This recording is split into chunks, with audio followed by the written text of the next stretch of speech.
ഒരു ബാലൻ പുതിയ ഡയറിയൊക്കെ കയ്യിൽ പിടിച്ച് പുതിയ വർഷം വരുവാൻ വേണ്ടി കാത്തിരിക്കുകയായിരുന്നു.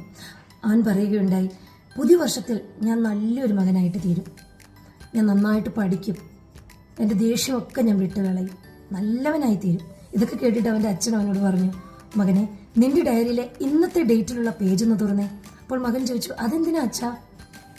അപ്പോൾ അച്ഛൻ പുഞ്ചിരിച്ചുകൊണ്ട് പറഞ്ഞു, മകനെ, ജീവിതം എഴുതപ്പെടുന്നത് പുതിയ വർഷത്തിലല്ല, അത് ഇന്നാണ് എഴുതപ്പെടുന്നത്, ഈ നിമിഷമാണ്.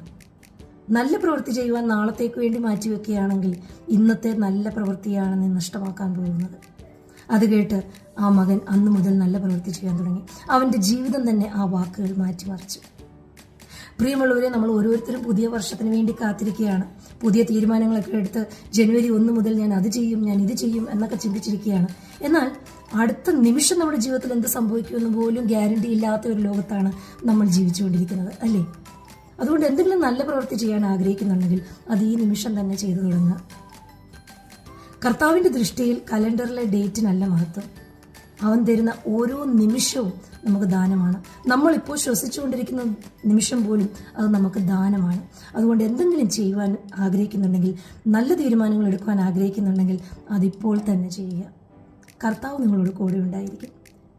വരും വർഷം 2026 നിങ്ങളുടെ എല്ലാവരുടെയും ജീവിതത്തിൽ നല്ലത് മാത്രം കൊണ്ടുവരട്ടെ എന്ന് പ്രാർത്ഥിക്കുന്നു, ആശംസിക്കുന്നു.